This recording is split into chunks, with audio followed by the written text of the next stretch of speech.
And speaking of that young core case, they will be on full display as Dragon Gate's 2023 continues as they announce on the 12th day a revival of a tag league. For the first time since 2016, there will be a tag tournament in Dragon Gate. Rey de Parejas, the spiritual predecessor of what would later be the Summer Venture Tag League, has returned. It is 12 teams, 2 blocks, round robin play. Starts on February 3rd, runs until the March 2nd Korakuen. Notable at that time, one of the teams not mentioned in this and not listed in the tournament is the Open to Twin Gate champions, Big R Shimizu and KZ Big Time. Because, Case, they're going to be in the States over February. So it seems like that we are probably, if not at Champion Gate, very soon after to have whoever wins this tournament will probably get a Twin Gate shot at Champion Gate against Big Time. My money is that this will be the semi-main event of Champion Gate and Osaka Night 2. That's not confirmed, like you said, but I'm led to believe that it will be the semi-main of Champion Gate Night 2, the winner of this tournament. Yeah, no, and if past precedent is any indication, that makes all the sense in the world here. So they announced the night of at least the matches for February 3rd. They've announced throughout the tournament. I think all matches full league play have been announced for this. We've got 12 teams. First and foremost, Case, bringing back a tag tournament in early year February and March. What's your big takeaway about bringing back Rey de Parejas? First off, into it. I like the timing of this. I think it's better here in February, which is always, you know, there's a history of KZ having great matches in February, but it's largely a pretty dull month for the promotion. This gives everybody something to do on the big shows and on the house shows. And it's been 6 years, like you said, or not 6 years. It's been 8 or how long ago was 2016? Jesus Christ. 7. It's been 7 years this summer. Yeah. The important thing to note is the last time they did a tag league, Ben K was still known as Futa Nakamura. That's how long it's been. So I'm into the idea of it. I'm into the timing of it. I'm into the teams of it. And I have to note off the bat, if you want to familiarize yourself with this tournament, Mike, I'm sending you a link right now to put in the show notes for this show. 2003, October 15th. The last time they did this tournament as a tag team tournament. There was an incarnation of this tournament in 2004 to crown the first Triangle Gate champions, but the last time they did a straight 2-on-2 tournament under this name, Shima and June versus Magnum Tokyo and Milano Collection. It's one of the best matches in Toryumon history. I cannot recommend it enough. The fact that we could get a version of this 20 years later that is as good of a match as this, that's why I'm excited. That has to be June's best match of his career. By probably a full star.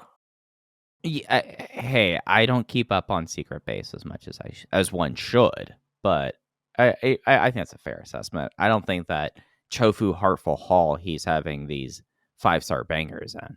Yeah, so for those that don't know, so it's Jun Agauchi. Is that a decent pronunciation of that name? Yep, I think that's pretty close, and I'm glad that that the new rookie has not debuted yet, because that name will be. Oh, no clue. No, Jay said it, and I didn't. I mean, Jay stumbled through it, so it's just so that we could see how bad it's going to get. His name is Taiki Yanagiuchi.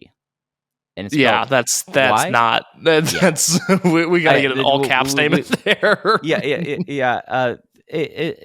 Taiki, but yeah, no. So yeah, Jun Ogaiuchi was someone who was around for a long time before he finally kind of landed. He was one of the many 5th members of Crazy Max, though. That's what he was most well known for. Got injured a whole lot. Ended up being like the figurehead of El Dorado, and then El Dorado becoming Secret Base, and he's been fully fledged on that side. But he just kind of was a guy that was always kind of around, and everyone was like, oh yeah, maybe June, maybe it'll be him, and just never panned out for that. He was hurt a whole lot.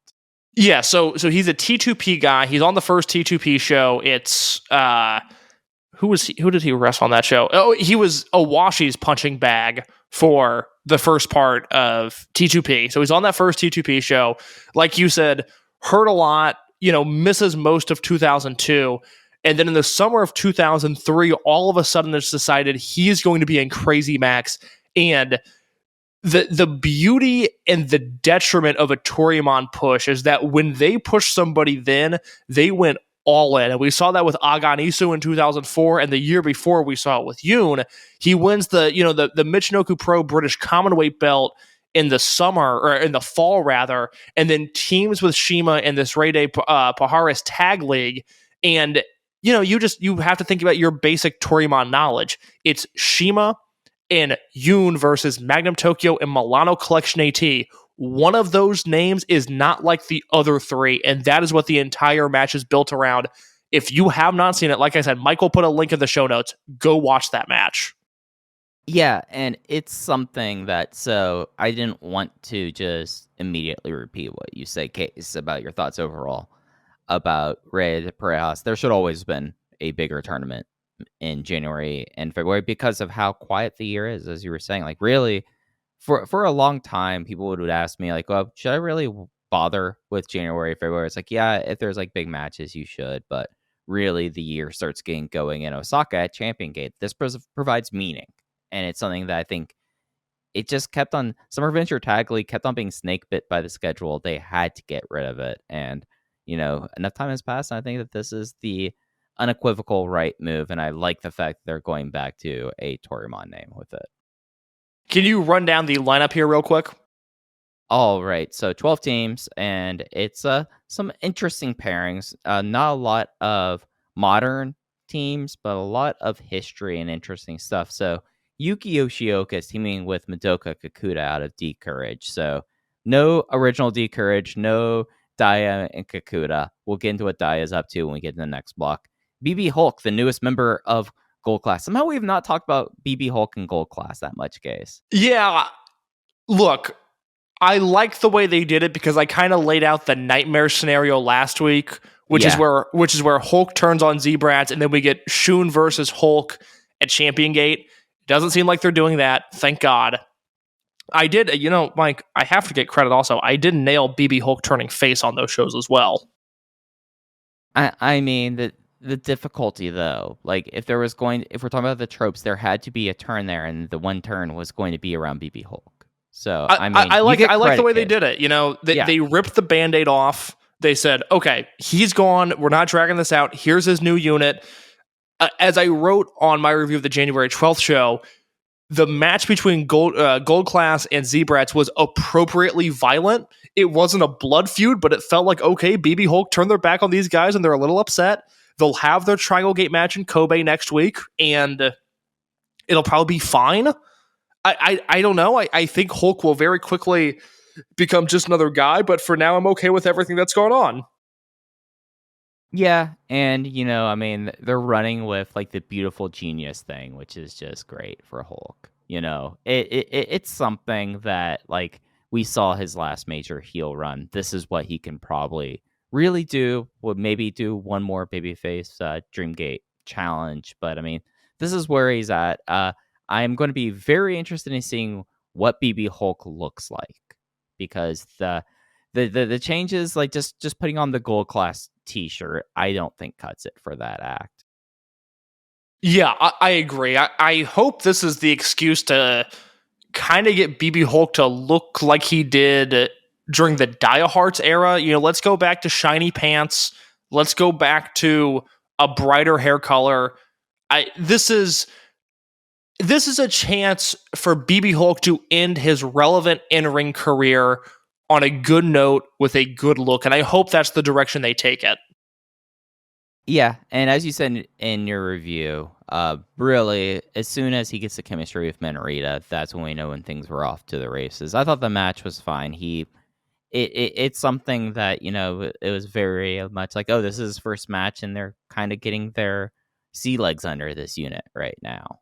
Like, I'm more interested in seeing where he will be at, like, going into Champion Gate than where he is at this moment. I feel like that time will answer all the questions I have about this. I am of the belief that I think we're going to get another big Minoura main event push sometime sooner rather than later.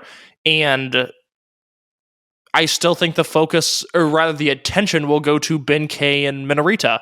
And that is something that both Hulk and Minoura are going to have to combat as the year progresses.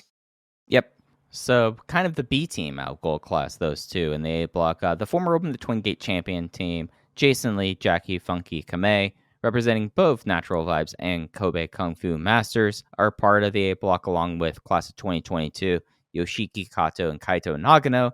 They won't be far away from their classmate, as Mochizuki Jr. will be teaming with Masaki Mochizuki. The Mochizukis are in the A block, and then rounding it out, we have the first Z-Brats team of Hyo and Ishin. So just to go back through A block real quick, Yoshioka Kakuta, Hulk Minoura, Lee Kamei, Kato Nagano, the Mochizukis, and Hyo and Ishin. What's the match that jumps out to you most, or the matches? Well, I mean, Class of 2022. I mean, that's naturally there. You do have on opening night D Courage versus Gold Class. I mean, Yoshioka and Minoura, they can't get away from each other. That's going to be something really to kind of keep your eyes on.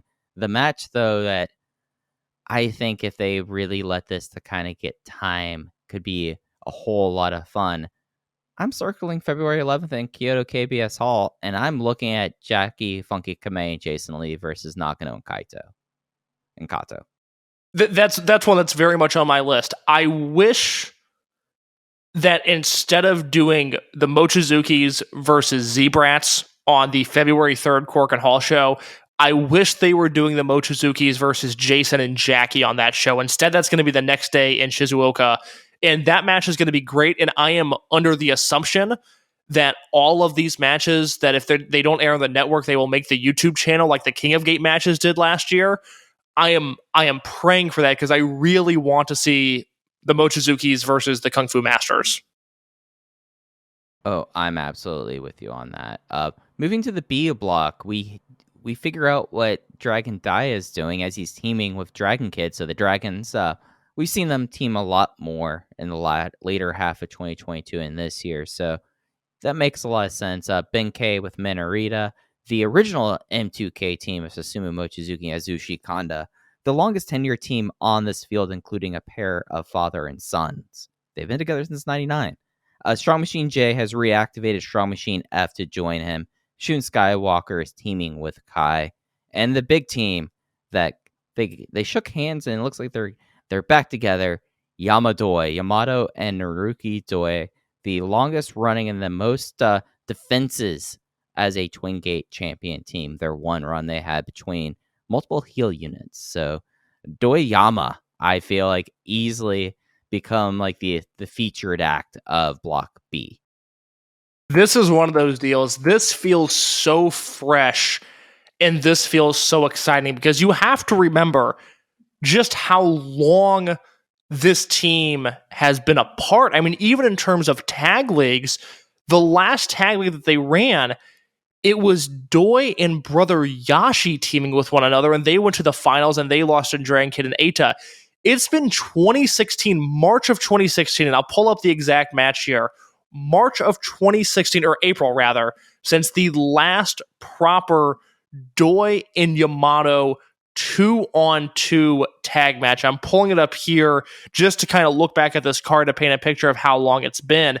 It was April 24th, 2016, Hakata Star Lanes, Doi and Yamato versus Cyber Kong and Shingo. It was a Road to Dead or Alive tag match, with the main event of that show being a Triangle Gate match with Tozawa, Yoshino, and T-Hawk, three guys that are gone, versus Horiguchi, Jimmy Susumu, and Ryo Jimmy Saito.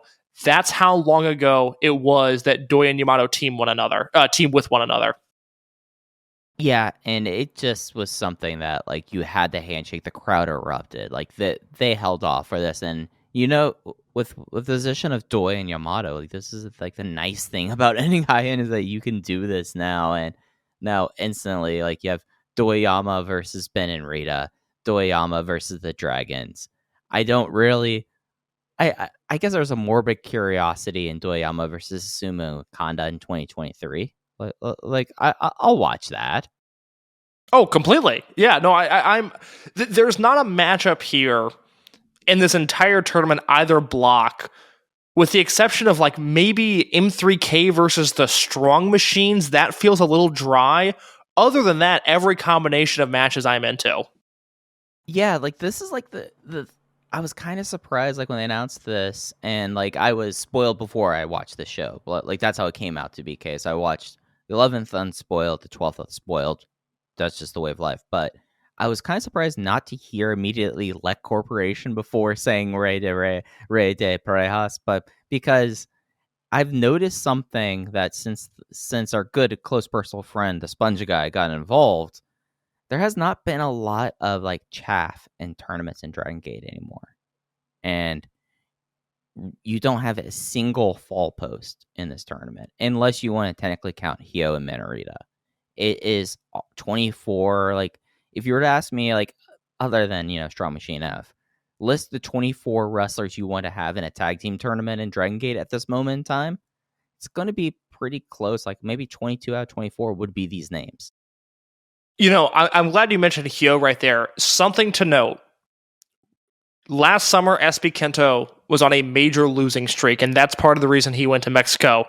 Hyo right now on a major losing streak, or at least seemingly forming a major losing streak. That doesn't mean he's going to Mexico, but again, we talked about SB Kento coming back into the fold sometime soon. Keep an eye on that. But you're right. I mean, Yoshioka and Kikuta, those are two big names, and it seems like they're priming Kikuta for some sort of big match, so I'm fascinated to see who takes the falls there. Hulk and Minoru, say what you will about BB Hulk, but he's still very much protected. Jason and Jackie, again, they're not going to win this tournament, I think, just by the sheer number of you have to have guys lose, and those are guys that can be beat. Kato, Nagano, we know the story there. I think they'll still steal one or two matches, but they are not winners of the tournament. Mochizuki and Mochizuki Jr. is a fascinating pairing just given what we've talked about. And then Hyo and Ishin, I mean, would it surprise you if they come out of the block? I'm not saying they're the favorites, but it's not impossible. You can make just as justifiable an argument for that Z-Brats team to win the block or to bring up the rear. Like, you really could, because you could say, like, oh, the class of 2022, when they get? Okay, Kato breaks Hyo's back. Okay, there we go. And then in the B block, it's Yamato and Doi, it's Dragon Kid and Daya, it's Benkei and Minorita. Minorita is a champion. The only two obvious loss posts there are Kanda and Strong Machine F, and I think those teams will be beat like a drum. Yeah, and it'll be interesting because I feel like the B block, like if they're, as you laid out, if they held off so long on Doyama, this does seem like that this is their tournament to lose. Completely. So that's where I want to go with this. Is you look at the last night of the tournament, they're in the Kobe Art Center, which they ran last year as well in February. And let's kind of do, G1 style math here, G1 style predictions. Look at the teams that are involved in last night. It's Minoru and Hulk versus Hyo and Ishin. It's Yoshioka and Kikuta versus Junior and Mochizuki. It's Yamato and Doi versus Mochizuki and Kanda. And it's the Strong Machines versus Shun Skywalker and Kai. So focusing on the A block there, you get the impression that it's going to come down to the Gold Class team, the Z-Brats team, the D-Courage team, and the Mochizukis. Is that a fair assessment there? Yeah, and to be honest, I think that you did the natural vibe seem like they're fine, and then the rookies, like it has to be those four teams out of the block. Like if it in this scenario where at most they do 2 matches a night, those are the 4 teams. And well, let's see. When does this tournament start? This starts at the beginning of February. Let's let's put our card to the table now. Let's kind of give our predictions for Rey de Parejas 2023, because I think this is a scenario where you can see Hyo and Ishin beating that Gold Class team, and then D-Courage beating the Mochizukis. And Hyo and Ishin could very easily win this tournament. They might be my pick. Spicy. Okay. I look at Block B, and I have a bigger calling out to me about Block B, so let me lay this out here for Block B. I think that you have these 2 matches set up that J and F will not be in the equation, but they will be the spoiler. Completely. And I'm going to put a big shot here with this. with the way that sometimes title matches will either be booked out a week in advance or 2 months in advance, you could. I'm just going to go out there. I'm probably wrong here. Strong Machine J pins Shun, and that sets up a match at Champion Gate, and that eliminates Shun and Kai on the last night. This is fantasy booking. This is a little sloppy, but ideas are coming to me now. Then that I really sit down and discuss this card with you. Is there a chance they do? And I like that idea. Is there a chance that Yamato and Doi come out of this tournament with the win, and you get KZ and Shimizu versus Yamato and Doi at Champion Gate, with the idea being that KZ will pin Yamato clean?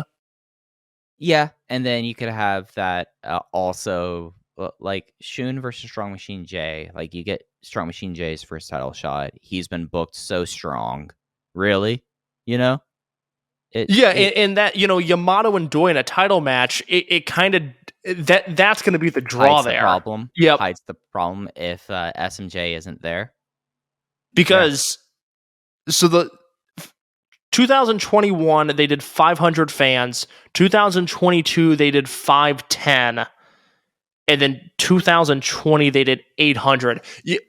Can Yamato and Doi challenging for the Twin Gate belts with Shun and SMJ on top, can that bring in 500 fans to Osaka? I think so. Yeah, I would think, and that I just like I haven't really, I'm wondering at this point with restrictions and everything where it is, like you eat the 500 and you have club crowds or you have loud crowds. I don't know if there really is going to become the quirk in question, Yeah, that's a good point. They just had 500 there with a cheering crowd. There was no reason they can't do that again. Yeah. So that is Rey de Parejas. We'll be updating you all. We'll be certain to make sure everyone is abreast as it goes through in February. It's nice to have something of meaning in Dragon Gate before Champion Gate each year.